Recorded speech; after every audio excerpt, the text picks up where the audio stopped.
Chemistry में last video के अंदर हमने देखा है, 2 वीडियोस के अंदर पैकिंग एफिशिएंसी एक वर्ड देखा था हमने। पैकिंग एफिशिएंसी का एक फॉर्मूला भी देखा था, volume of atoms in unit cell और upon volume of unit cell multiply 100। Okay, तो ये वाले जो फॉर्मूला है वो हमने ऑलरेडी 2 थियरीज के अंदर देखा है। एससीपी एंड सीसीपी और एचसीपी के अंदर दोनों में हमने देख लिया है। मेरे ख्याल से लास्ट वीडियो के अंदर हमने पूरा थियरम ऐसा वाला पढ़ा है, लेकिन वो था SCP simple cubic close packing और सीसीपी और एचसीपी हेक्सागोनल क्लोज पैकिंग और सीसीपी वो दोनों का सिमिलर था। वो 768 मैंने बोला था, लेकिन दोस्तों उसमें थोड़ा सा आप क्लियर कर देना, अगर कैलकुलेटर से उसको मल्टीप्लाई वगैरह करोगे पाई की वैल्यू 3.14 लेके तो वो 74 मिलता है, जो आप उसको करेक्शन करके उसमें ध्यान रख के उसको चेंज कर लेना। समझ में आया? अब हम जा रहे हैं पीसीसी के अंदर पैकिंग एफिशिएंसी कितनी है वो। पीसीसी के लिए मैं अगर आपको बताऊं कि पैकिंग एफिशिएंसी के लिए मुझे volume of atoms in unit cell, हम पहले बोलेंगे number of atoms in BCC. क्या मीनिंग हो जाएगा इसका? Number of atom in BCC, तो मैं बता रहा हूं, आप एक फिगर ड्रॉ करते हैं यहाँ पे, तो आप अच्छे से समझ सकते हो इसको। फिगर थोड़ा टेढ़ा मेढ़ा आ जाए तो थोड़ा समझ लेना दोस्तों। चलो, दिस इज अवर क्यूब। आप सबको पता है बॉडी सेंटर का मतलब होता है ये यूनिट सेल के सेंटर में ही रहता है। सेंटर मतलब क्या कि जो भी कॉर्नर्स है वो सामने वाले कॉर्नर्स को टच करेंगे सारे, और जहाँ पे वो सारे जो बोलते हैं लाइंस जो है वो एक दूसरे को मिलते हैं, वहाँ पे मिलता है बॉडी का सेंटर, और वो हो जाता है ये। क्योंकि अगर मैं एक ही वो ड्रॉ कर रहा हूँ रो ये वाली, तो मुझे बॉडी का सेंटर यहाँ पे मिलता है। तो कुछ समझ में आया आपको? क्योंकि इसकी वजह से आपको सब पता चल जाएगा कि बीसीसी के अंदर number of atoms are present on the every centre every corner of the unit cell. So atoms in BCC अगर मैं आपको पूछे आपको, तो हम बोलेंगे कि they are 8 on the every corners into 1/8, क्योंकि उसका प्रोपोर्शन है वो 1/8 रहता है, प्लस सेंटर में एक होता है उसका प्रोपोर्शन किसके साथ कितना होता है, +1। तो 1 + 1 = 2 एटम्स। तो जिसकी वजह से हमें ये पता चल जाता है we get number of atom in PCC = 2। अब हमें पता है एटम भले ही दिखते बहुत ज्यादा है, 9 दिखते हैं इसमें, लेकिन है टोटल 2, और एवरी एटम को हमने एक स्फीयर माना है। और what is the volume of sphere? तो अब हम बोलेंगे सो वॉल्यूम ऑफ एटम्स कितने हो जाएंगे? 2 है तो सर 2 है, और एक एटम का होता है 4/3 πr³। तो हमें मिल जाता है 2 × 4/3 πr³। इसकी वजह से हम बोल सकते हैं कि this is our volume of an atoms. 2 atom है इसलिए 2 × 4/3 πr³। ये एक टॉपिक खत्म हो गया। अब दूसरे टॉपिक की बात है कि we want the volume of unit cell. How we can find the volume of unit cell? तो हम देख सकते हैं कि ये अपना यूनिट सेल है। मैं यहाँ पे एक एटम ड्रॉ कर रहा हूँ, कर लिया, यहाँ पे दूसरा एटम ड्रॉ कर रहा हूँ, या यहाँ पे तीसरा कर लिया। तो ये अगर हम बोलेंगे कि जो डायगोनल है, दिस कॉल्ड सेंट्रल डायगोनल, जो मिडल में से पास होता है, सामने वाले दीवार के कॉर्नर से नीचे वाले दीवार की ओर जब वो जाता है तो हमें क्या मिल जाता है कि उसका रेडियस जो होता है वो आर और आर, और इसीलिए हम इसको बोल सकते हैं सी। कुछ समझ में आया दोस्तों? इसको क्या बोलते हैं हम? सी, क्योंकि ये जो it is a diagonal of centre. B क्यों नहीं बोला सर? तो B is the diagonal of side. तो साइड का डायगोनल और सेंट्रल का डायगोनल को डिफरेंस लाने के लिए हमने इसको सी बोला है। तो समझ में आया दोस्तों? अब हम इसको नोमेनक्लेचर दे रहे हैं कॉर्नर को A B C D E F G H. तो ये मैंने सिर्फ इसको नोमेनक्लेचर दे दिया है। ये सारे जो कॉर्नर्स है उसको हम ऐसे रिमेंबर करने के लिए याद रखेंगे। अब यहां पे देखेंगे कि क्या हो रहा है कि भाई वॉल्यूम ऑफ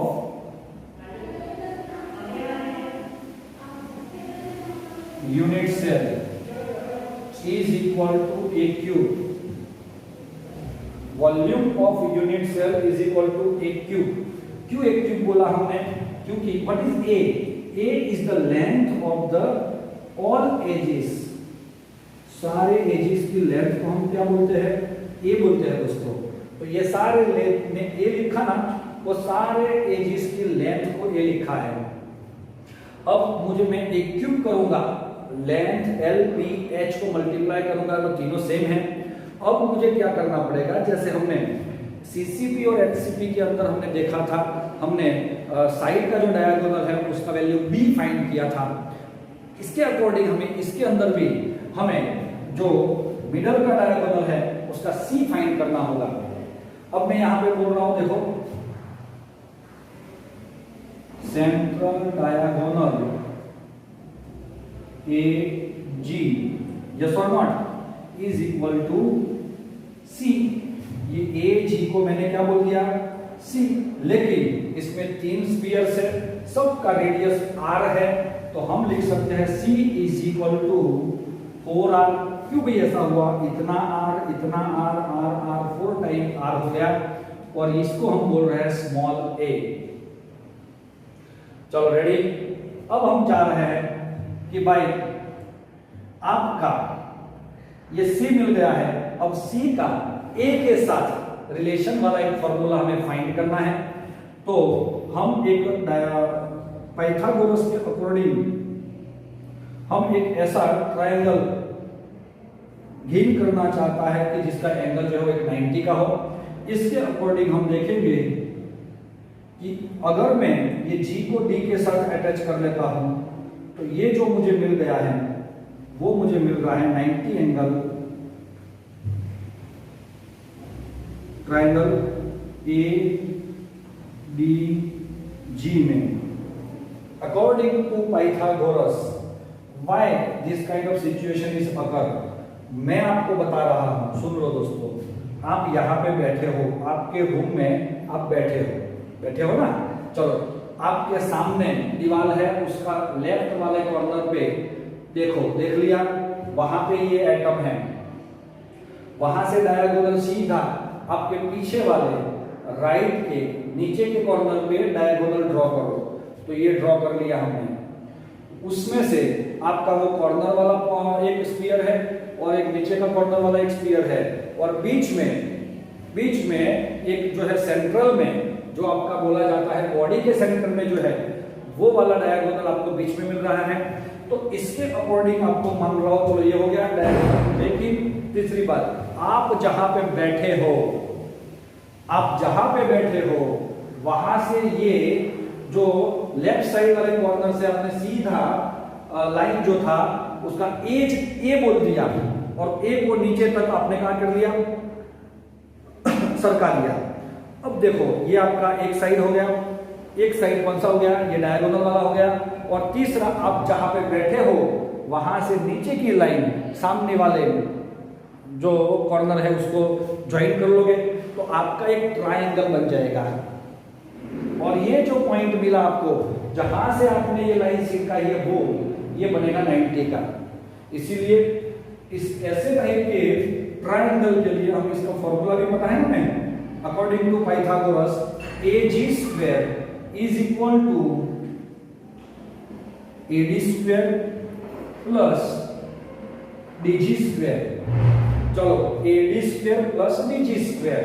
अब दोस्तों AG square is equal to C square हो जाता है, लेकिन ये DG स्क्वायर AD स्क्वायर का मतलब तो A है, तो A का स्क्वायर हुआ। तो चलो ये क्या है दोस्तों, तो सर आगे वाले वीडियो में हमने देखा था कि ये आपका B हो जाता है, तो ये मिल गया आपको B, तो ये B it is a side diagonal B square. अब हमें पता है but B square is equal to 2A square, जो हमने आगे ऑलरेडी पढ़ लिया है, तो उसके according A square plus 2A square is equal to 3A square. तो C is equal to √3A, क्योंकि दोनों साइड मैंने रूट कर लिया, तो मुझे C का एक दूसरा वैल्यू मिल गया जिसको हम बोलते हैं स्मॉल b। चलो now we compare equation A and equation B।